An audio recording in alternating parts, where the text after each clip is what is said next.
Molt bones. Benvinguts a Enigmes de casa nostra. Avui volem compartir amb tu aquestes 2 hores de ràdio, 2 hores d'enigmes.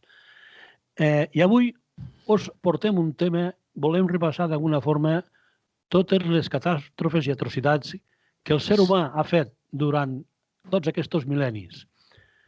Avui en dia s'aixequen veus molt preocupants del nostre planeta. Pràcticament li donen poca vida a aquest sistema i entenem que les persones estan molt assustades. Els governs poca cosa fan, encara fiquen més pressió i més por a la gent. No sabem el que està passant, no ens diuen tota la veritat. Avui volem indagar una miqueteta realment què és el que està passant avui en dia a la nostra societat. I ho farem a la primera hora i a la segona hora tenim a Enric Sabarit, que ens explica sobre els enigmes de casa nostra, d'aquí de Lleida. L'Héctor ens portarà cap a l'espai i l'entusiasme de viure de l'Emili. Aquestes són les 2 hores i tota l'argumentació que us hem preparat per tots vostès. Ara mateix us presento als nostres convidats. Abans, solament us diré que si teniu que entrar a la nostra pàgina web, que allí tenim tots els enllaços per poder connectar, perquè ens pugueu escoltar tant al YouTube, tant al Picat Ràdio, tant com al podcast. Omnium.com. Allí estem. Tots els programes, tots els llibres, totes les persones que han passat per aquí estan allí registrades. On podeu adquirir els llibres. Tota la informació que tenim la tenim allí i els enllaços per poder entrar i escoltar-nos a diferents punts. Paco Quevedo y Chapi Soler, ¿qué tal? Muy buenas. Muy buenas a todos, un abrazo. Muy buenas. Bueno, pues hoy tenía que empezar el Xavi. Yo lo que pasa es que la intervención que me he preparado mentalmente era lo que habíamos comentado vía teléfono, que era todo el tema de las revueltas sociales y las protestas y este tema. Bueno, sí. Yo lo primero que tengo que decir es que cada vez que hay una revuelta social, parece que sea la primera de la historia. Y no es verdad, porque hemos elevado los altares de la historia al mayo del 68 y allí no solo se quemaron contenedores, se quemaron coches de privados, coches policiales, se reventó todo lo que se había de reventar. Y ahora, cada vez que alguien quema 15 contenedores, pues parece que arde Roma. Y no, Roma ardió en la época romana.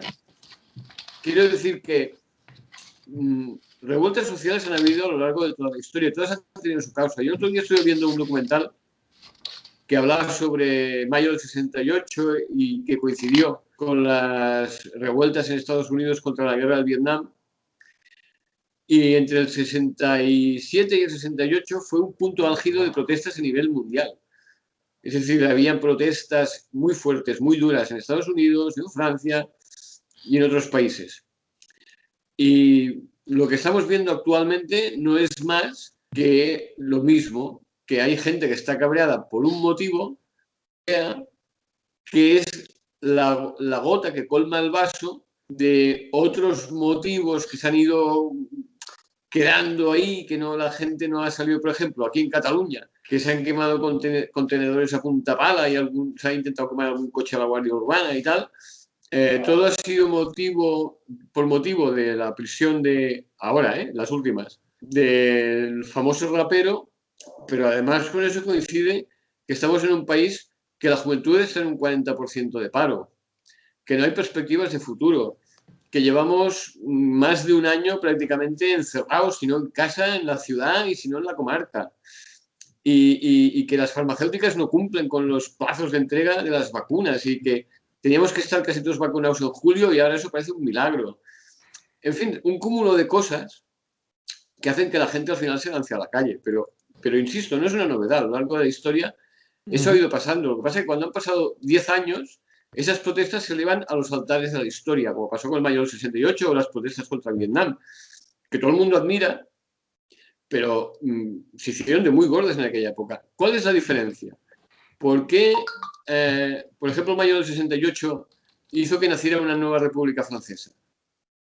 Pues porque todo empezó en las universidades. La policía entró en las universidades a saco Paco, como se dice vulgarmente, perdón Paco, y se unieron los principales sindicatos del metalúrgico, la metalurgia. Se unió todo el movimiento obrero junto con los estudiantes y la liaron parda, no, pardísima. Vaya, pardísima no, lo siguiente. Y parece que en aquellas manifestaciones no pasó nada, que fue unas manifestaciones tope pacíficas y qué guay. No. Allí se repartieron cada menos de los buenos.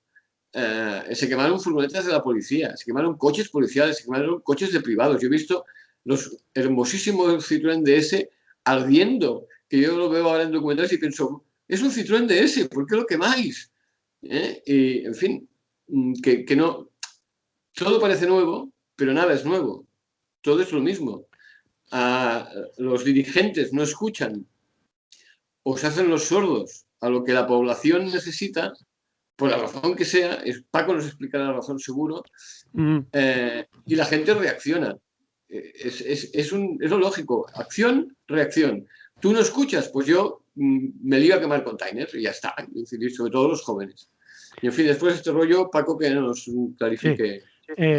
Paco, ahora nos va a hablar el Paco, pero antes me gustaría deciros que, bueno, todo esto, pero detrás de estas universidades, de estos jóvenes, tiene que haber algo que les motive, algo que les induce a hacer todo esto. Los gobiernos no escuchan, evidentemente no escuchan, y por eso hay que hacer todo lo que se está haciendo.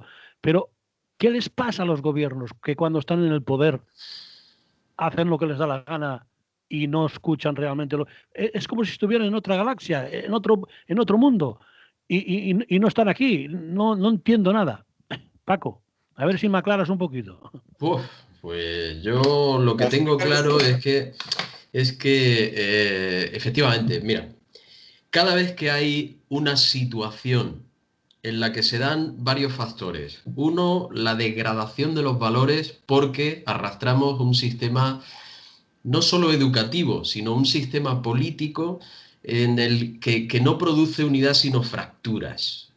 Llega un momento en el que, aprovechando una pandemia en la que todo estamos comprimidos, estamos encerrados, bueno, pues llega un momento en que la gente empieza a sentirse mal y ver en el escaparate de la realidad la incompetencia de los políticos, la falta de protección social, producen desconfianza porque no nos marcan una dirección única, cambian de criterio y vemos que son mucho más inútiles que nosotros, o al menos tan inútiles como nosotros cuando nosotros confiábamos en que fueran capaces de dirigir cada una de nuestras regiones, nuestro país, Europa, la supieran dirigir al unísono sin que nadie tenga una distorsión que no sabe qué va a pasar. Las revoluciones vienen por esto, por la opresión y porque llega el momento en el que la gente se siente desamparada.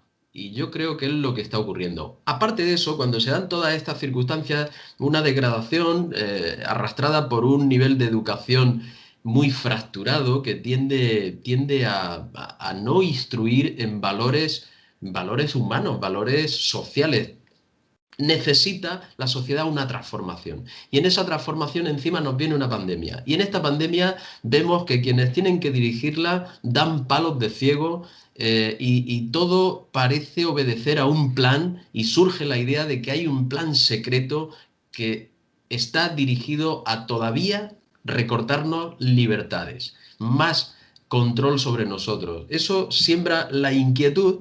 Y en esa inquietud siempre hay quien se harta y detrás de esa gente va a haber los aprovechados que toman como excusa el rapero este que no sé qué pinta y qué relevancia tiene, supongo que simplemente es la excusa, porque cuando uno ve la trayectoria, yo me planteo quién puede defender a un personaje que lo único que quiere es sembrar en la discordia. Aparte, su protesta puede ser legítima. Todo el mundo tiene derecho a protestar. De ahí a pedir que asesinen a alguien que tiene familia y que es hermano de alguien, pues va a una distancia. Si lo digo cantando es menos importante, no, porque eso mueve a la gente a esa degradación de valores. El que tiene como los youtubers, quienes tienen o acceden a una tarima, a una proyección pública que puede condicionar el comportamiento de otros, debería tener una serie de valores que desgraciadamente esta gente no los tiene.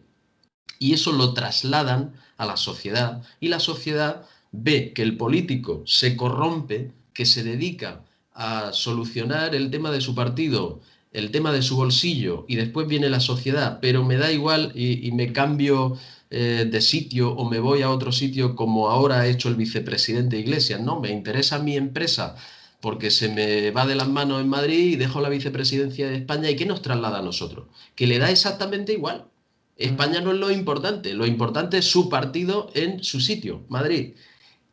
Todo este desorden se traslada a la sociedad y mira, el Fondo Monetario Internacional ha hecho un seguimiento desde 1985 y tiene previsto que durante la pandemia ha habido muy pocas revoluciones, muy pocos estallidos de protesta y revueltas sociales, muy pocos. Escasos, muy escasos, aunque suenan mucho por los medios de comunicación. Pero tiene previsto que según vaya pasando la pandemia, incluso dice que para después del verano o final de año, principios del que viene, es muy posible un gran estallido a nivel mundial de grandes desórdenes públicos. Y esto puede producir un temor y puede producir un caos que podría llegar a ser complicado. Pero el FMI, con una legión de técnicos, de sociólogos, desde 1985 ha estudiado en 130 países millones de noticias sobre movimientos sociales. Y toda la colección de datos que tiene le indican y predice que próximamente, a partir del verano, pueden ocurrir las peores protestas. Durante la pandemia no se han dado, pero se darán según vaya pasando la pandemia, porque estamos en un proceso de transformación social que a lo mejor la gente no acepta. Después de esta historia del COVID, va a resultar una serie de recortes de derechos y va a haber gente que no esté de acuerdo. Y encima lo que decís vosotros, en España, en Cataluña, en Andalucía, tenemos un porcentaje tremendo de personas que no pueden trabajar aunque quieran y que no tienen ingresos. Esto es el caldo de cultivo, esta transformación social, degradación política, degradación de valores, es el caldo de cultivo perfecto para esa revolución que dé con una transformación social a mejor o a peor, no sabemos, pero que se va a dar, yo creo que sí, estamos con todos los ingredientes necesarios para ello, pienso. Y vemos a los políticos de alguna forma que se van cambiando de bando, de forma como si se cambiaran de chaqueta, eso Correcto. de alguna forma corta credibilidad a los políticos. No solamente eso, si incorporamos también los bancos que tienen miles y miles de pisos vacíos y echan a la gente a la calle porque no pueden pagar o incluso les doblan de alguna forma el pago del alquiler del piso. Es que esto no hay quien se lo trague, es que esto no hay quien lo aguante, es que esto ya se está saliendo por de mares. Esto está saliendo por todo. Pero yo diría una cosa, es curioso la sociedad que hemos conseguido construir, donde cuando no somos capaces de ver una salida, en lugar de organizarnos y ordenadamente exigir un cambio o propiciar un cambio, los cambios siempre vienen desde abajo. Desde arriba, no, el de arriba analiza lo que ocurre abajo y se va adaptando a lo que la mayoría le demanda. Es decir, desde abajo es de donde tenemos que conseguir ese cambio, pero no va a ser ordenado porque hemos construido una sociedad en la que los valores cada día son menos respetados. Aquí nadie respeta lo que diga el otro. Hemos llegado a tal nivel de fractura al 50% que si gana el bando contrario no lo aceptamos.